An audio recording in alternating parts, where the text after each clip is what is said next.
Details of Incel who shot Abe emerge. Tetsuya Yamagami, a 41-year-old unemployed former Maritime Self-Defense Force officer who was arrested on suspicion of attempted murder in connection with the shooting and death of former Prime Minister Shinzo Abe, 67, during a street speech in the House of Councilors election in Nara City, had taken time off from his job in mid-April this year and had failed to return. Several homemade guns were found in his house, and the Nara Prefectural Police believe that preparations may have been underway from around this time, such as handcrafting guns. He said he had not had any interaction with those around him recently, and the Prefectural Police are scrambling to find out the full extent of his motive.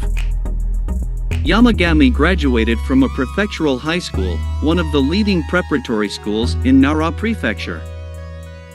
According to a classmate, he had the impression that he was a typical high school student, such as chatting with friends during recess.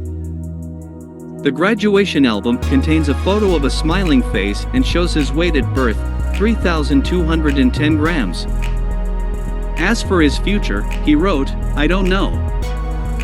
After graduating from high school in 1999, Yamagami joined the Japan Maritime Self-Defense Force in 2003 to 2005.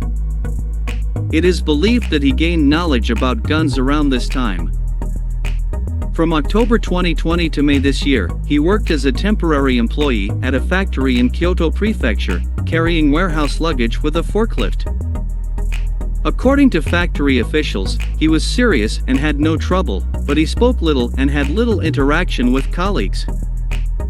Around the middle of April, he stopped coming to work because he was unwell, and then resigned at his own volition. At the time, he reportedly said, "I haven't decided on my next job."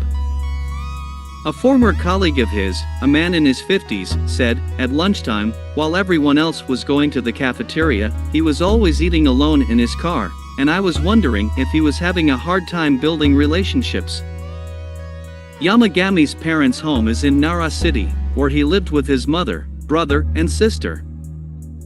His father is said to have died. At the time of the incident, he was living alone in an apartment in the same city about 3 kilometers away from the scene.